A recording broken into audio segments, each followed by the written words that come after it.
Alright, dito sa may or second day sa may Tacloban City downtown area.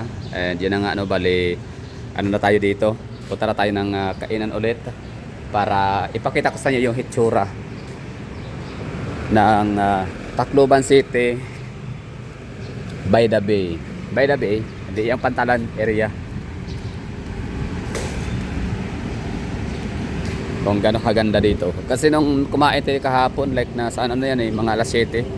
Alas 7, alas 8 umaga. So ngayon umaga din. Tapos ilalakad natin kayo dito, no? Isasama ko kayo. So ito yung kalye ng, hindi ko alam kung anong pangalan ng kalye, kalimutan ko ulit. Zamora, yun. Zamora Street. And Jollibee, may suki dito kasi nga ang ganda talaga ng view ni Jollibee, second floor. Tapos ito yung makikita mong view. Dudungaw ka dyan. And Save More, SM Supermarket. Wala pa silang SM pala na super mall.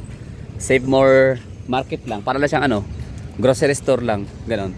Tapos may konting food court. So highly urbanized city na sila sa lagay na yan. Ibig sabihin Tacloban City, no? Dapat deserve ni sa mga taga Tacloban City, let me know in the comment box. How come na wala kayong SM Super Mall, wala kayong Ayala Mall, where in fact deserve niyo talaga na maging super mega city sa inyong rehiyon dito sa Eastern Visayas, dahil nga kayo yung pinaka central government of the region or pinaka central capital city sa buong rehiyon. Oops. Kayo pinaka sentro ng lahat, no? Ito yung mga pinakamalaking mga universities. Mayroon nga dito Science High School, Philippine Science. So dito yung pinakamalaking airport ng inyong rehiyon. So dito sa rehiyon naman ng Eastern Visayas, as far as I know, ang mga airport ho dito is Catarman, Northern Samar, Calbayog City ng Samar. Tapos dito naman sa Leyte ay ang Tacloban City. Di ako sure kung meron pa bang ibang mga commercial airport dito sa Leyte. Leyte Island, no? Meron namang airport daw sa Ormoc City, pero hindi siya commercially or like lang siya pang private airport. So yun lang, bali baka may nanonood dyan ngayon na taga Tacloban City, na taga City Hall o taga Capitol, natatrabaho sa gobyerno, na alam, no, kung bakit ganun lang, bakit wala kayong dito shopping, wala kayong mga super malls, like wala kayong SM Super Mall, no? Bakit Save More lang meron? Sabihin natin population, ilan ba ang population ng Tacloban City? 200,000. So yun bali as of to nakita natin sa Wikipedia kagabi is as of 2020 ang population ng Tacloban City is nasa 200 plus population lang siya. So in short say, bakit siya dineclare as a highly urbanized city itong Tacloban City, samantalang ang Tagum City is nasa 300,000 na. So bali ang Tagum City is wala tayong signal. Basta last time I check, ang Tagum City is nasa parang 300,000 population, 300,000 plus population ang kanilang meron sila sa syudad nila. Tapos mayaman din, meron silang ongoing. So meron silang 296. Ayan, kita na natin. So merong 296,000 population ang Tagum City, na yun lang, no, hindi pa sila umabot ng 300,000 population, pero hindi pa sila na-declared as highly urbanized city. So sa mga hindi nakakaalam, ang highly urbanized city, ang isang syudad ay qualified, no? Or ano ba yung requirements ng isang syudad para maging highly urbanized city? So kailangan mo unang-una ay meron kang dapat na 200,000 population pataas. So Tagum City is na siya, no? Legit, deserve, or qualified na siya. Tapos sa income naman, no, so dapat malaki ang income ng isang city, like meron siyang ma-maintain niya yung kanyang revenue, era, GDP o pa man, assets, basta yun, no, mayaman ang isang syudad dapat maintain. So I don't know bakit si Tacloban City is naging highly urbanized city siya. So let me know in the comment box ng mga taga Tacloban na medyo kabisado no sa storya. So tsaka yan na nga, kumbaga highly urbanized city siya, pero bakit wala siyang konti lang yung shopping mall dito. Dalawang Robinsons lang no, tsaka isang Save More in Gaisano. Pero 'di ba, sa Tagum City kasi meron silang Robinson. Meron silang Gaisano Grand, meron silang Gaisano Mall, meron silang City Mall. So and under construction yung kanang SM City. So congratulations sa mga taga Tagum. So yun lang, bali ito yung hitsura ng Tacloban City. Yung view nila maganda, di ba? Yung Pantalan, Daungan, Palengke, Public Market, downtown area, Tacloban City. Highly urbanized city. So ibig sabihin mayaman. Sa pagmayaman, meaning siguro marami ding tao dito na afford shopping sa SM, no. Tapos sinearch ko pala ito, para nakakalungkot din no. Kanina kagabi masarap talaga ang tulog kapag makainom ng kape na yung decaf na white chocolate mocha ng Starbucks. Ikaso wala silang Starbucks dito sa sa SM. I mean sa Tacloban City, kaya yun. So sorry, ganun talaga. So makakainom tayo ng kape nito sa sa ibang lugar. So yun ang Naga City, pag-usapan natin. Naga City is sila, independent component city. Hindi pa sila highly urbanized city, pero meron na silang SM, meron silang landers, tama ba? Meron silang landers and meron silang SNR. So bakit partida si Naga City? Tama, siya yung parang si Naga City yata pinaka central government ng region, Bicol region. Legazpi City, meron din silang SM City. Meron silang maganda din ang Legazpi City. So bakit parang mas naunahan or naungusan yata si Tacloban City, no? So yun lang naman ako, kaya nagtataka lang naman no. Kumbaga curiosity lang, at which is ang makakasagot ho dyan mismong mga taga Tacloban na medyo may idea, no, kung bakit ganun, bakit wala pa rin dito, wala pang Starbucks. Grabe no, laki ng issue ko no, laki ng problema, walang Starbucks. So walang SM, akala ko may SM tsaka Save More, yun na pala yung SM Save More, grocery store lang siya.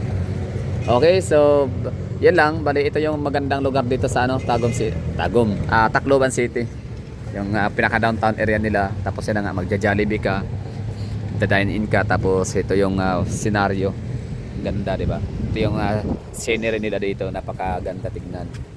Tapos lalo na kung maulan, di ba? Maambon, maulan. Tapos may mga dumadaong na mga bangka, hindi ko alam kung saan galing, baka basa, wait lang, parang may tulay. So confirmed no, tulay nga siya. Yan. So parang magkakaroon sila ng San Juanico Bridge Part 2. Nice one. So baka yun yung magkokonekta ng ng Samar, Boronga, ng Basay. Magkokonekta sa may Tacloban City. Nice one. Malaking project yan kung gano'n, no.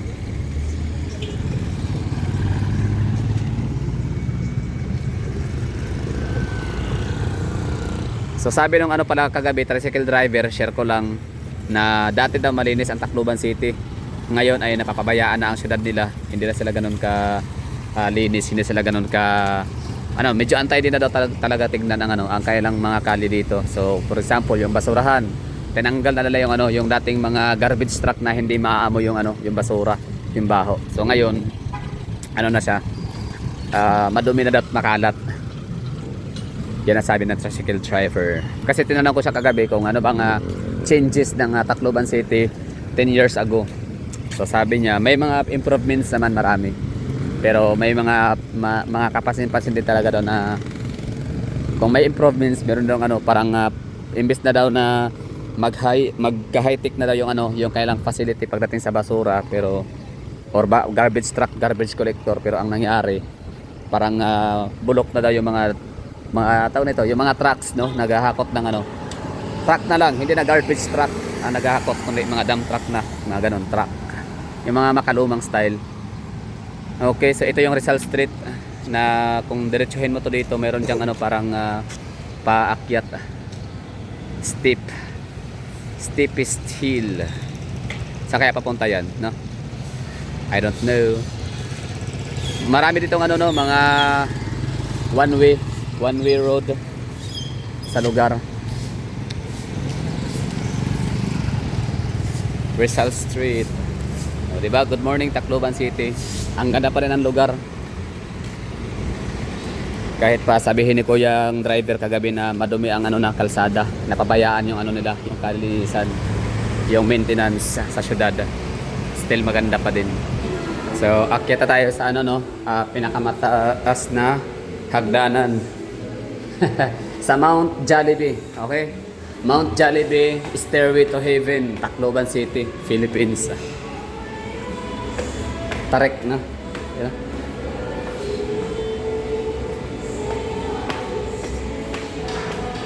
And okay lang kasi ang view naman pagkarating mo sa pinakatoktok is very rewarding. Yun. Good morning, Tacloban. Nice one. Ganda ng bulubundukin. So saan kaya matatagpuan ang ano dito? Yung Biringan City. Kaya pwede magtanong, asa dapat ang Biringan City?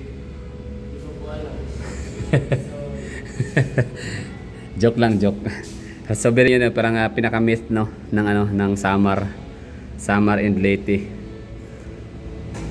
Kung merong Wakanda ang Africa, meron ding ano, Biringan City ang Eastern Visayas.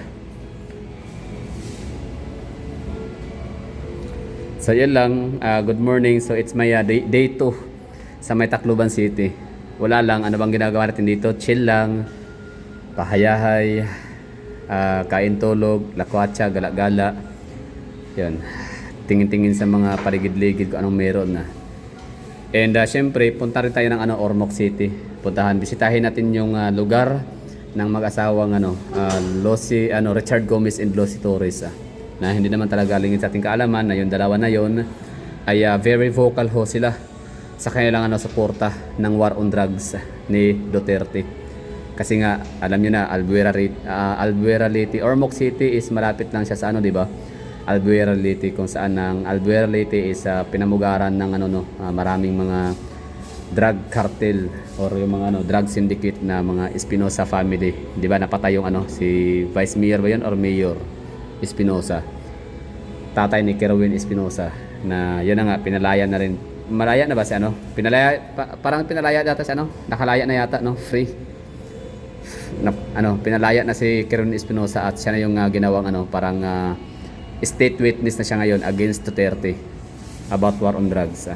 So ang dating kumbaga di ba, ang dating kalaban ng gobyerno ni Duterte, kalaban ng gobyernong Duterte ng mga drug syndicate, mga drug cartel sa Pilipinas na sila Espinosa, ngayon ay naging kakampi na ng ating administrasyong Marcos, at ginamit pa ito laban sa kay dating Pangulong Rodrigo Duterte, di ba? So ngayon parang mas reliable, parang mas paniniwalaan pa ng ating gobyerno ngayon ang taong kriminal, di ba? Kaysa sa presidente, kaysa sa dating presidente na si Rodrigo Duterte na napakaraming ginawang mga magandang bagay sa Pilipinas sa loob ng kanyang termino. At maliban pa doon ang kanyang most talaga pinaka first and foremost na beneficiary ng kanyang mga policies, no? The first and foremost na beneficiary ng mga batas na kanyang ipinasa sa Pilipinas, most and foremost beneficiary is yung mga mahihirap, no? Masa, hindi lang mahihirap, no? Lahat, all ages, all walks of life na ikinabang. Kaya ganoon na lang kadami ang simpatsya na nakuha ng mga Duterte. Ganoon na lang kadami ang kanilang mga taga-suporta na diehard, no? Kahit patawaging DDS, hindi kinakahiya, no? Proud to be DDS, parang ganun. So yun, puntahan natin yun, ang Ormoc City ng mag-asawang Richard Gomez and Lucy Torres, na sabi nga nila talaga useless ang iyong programa bilang isang mayor na linisin ang kriminalidad at droga sa iyong lungsod kung ang mismong national government ay suportado nila ang kalakaran ng mga illegal na gawain, kagaya ng mga illegal na droga, ganun, shabu, at kung ano-ano pa. Okay na siguro tayo dito. Thank you for watching. Yun lang, ano, pinakita ko lang yung, ano, yung napakagandang view nitong Tacloban City dito sa may downtown area, sa may Pantalan. The best, no? The best ang view dito. Di ko ito makakalimutan talaga lagi. Every time na ako basta dati, lagi itong ginagawa. Every break time dito ako nakain. Tapos sabayan pa ng ulan, di ba? Napaka-dramatic ng ano, ng dramatic, cinematic, basta kung ano mang mga take, basta ang ganda ng ano, ng view dito dati. Hanggang ngayon ganun pa rin, no? So, Tacloban City, Philippines. Part 2.